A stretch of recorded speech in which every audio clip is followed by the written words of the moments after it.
Iceland and Greenland north പോളിനോട് ചേർന്ന് കിടക്കുന്ന രണ്ട് ദ്വീപുകളാണിത്.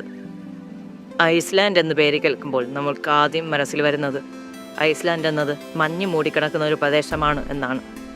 എന്നാൽ ശരിക്കും അങ്ങനെയല്ല.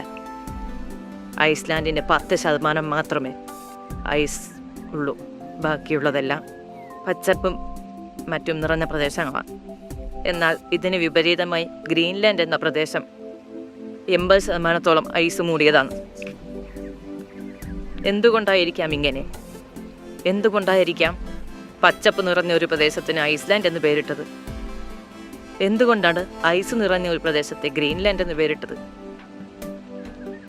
ഇതിൻ്റെ കഥ തുടങ്ങുന്നത് നൂറ്റാണ്ടുകൾക്ക് മുമ്പാണ്. വൈക്കിങ്സ് വംശത്തിൽപ്പെട്ട രണ്ടുപേരായിരുന്നു ഫ്ലോക്കിയും നടോഡറും.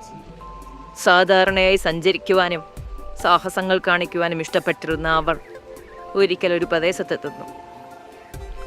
അവർ ആ പ്രദേശത്തെ വിചിത്രമായാണ് കണ്ടത്. കടലിൽ പൊങ്ങിക്കിടക്കുന്ന ഐസ്ബർഗ്സും മഞ്ഞു മൂടിയ സ്ഥലങ്ങളും അവരെ അത്ഭുതപ്പെടുത്തി. മഞ്ഞുകൂനകളും മറ്റും കണ്ടതിനാൽ അവർ ആ പ്രദേശത്തിന് ഐസ്ലാൻഡ് എന്ന് പേരിട്ടു.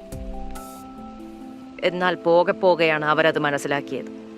വേനൽക്കാലം വരുമ്പോൾ അവിടെ ഒരു ഐസ് പോലും കാണാൻ കഴിയത്തില്ല. ആകെ കാണാൻ കഴിയുന്നത് പച്ചപ്പ് നിറഞ്ഞ പ്രദേശങ്ങൾ മാത്രം. എന്നാൽ തിരുത്താൻ കഴിയാത്ത വിധം ഐസ്ലാൻഡ് എന്ന പേര് അവിടെയുള്ള എല്ലാവരുടെയും മനസ്സിൽ പതിഞ്ഞു പോയിരുന്നു. എന്നാൽ അതിൽ നിന്നും വിപരീതമായ ഒരു കഥ കാരണമായിരുന്നു ഗ്രീൻലാൻഡിന് ആ പേര് ലഭിച്ചിരുന്നത്. വൈക്കിങ്സിൽ പ്രധാനപ്പെട്ട ഒരാളായിരുന്നു എറിക് ദ റെഡ്. ചുമന്ന മുടിയുള്ളതിനാലാണ് അദ്ദേഹത്തെ എറിക് ദ റെഡ് എന്ന് വിളിച്ചിരുന്നത്. ഐസ്ലാൻഡിലായിരുന്നു അദ്ദേഹം ജീവിച്ചിരുന്നത്. ഒരിക്കൽ എന്തോ വാക്ക് തർക്കത്തിൻ്റെ പേരിൽ അദ്ദേഹം തൻ്റെ അയൽക്കാരനെ കൊല്ലുന്നു. അത് കാരണം അദ്ദേഹത്തെ ഐസ്ലാൻഡിൽ നിന്ന് പുറത്താക്കുന്നു. തുടർന്ന് അദ്ദേഹം കപ്പലുമായി പുതിയ സ്ഥലങ്ങൾ കണ്ടെത്തുവാനായി യാത്ര തിരിക്കുന്നു. അങ്ങനെയാണ് അദ്ദേഹം ആ പ്രദേശത്തെത്തിയത്. മഞ്ഞ് മൂടിക്കിടന്ന ഒരു സ്ഥലമായിരുന്നു അത്.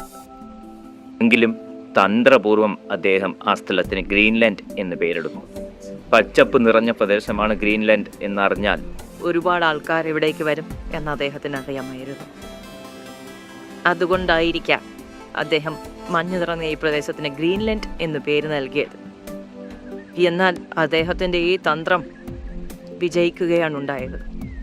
നിരവധി ആളുകൾ പച്ചപ്പ് നിറഞ്ഞ പ്രദേശമാണ് ഗ്രീൻലാൻഡ് എന്ന് കരുതി അവിടേക്ക് വന്നു.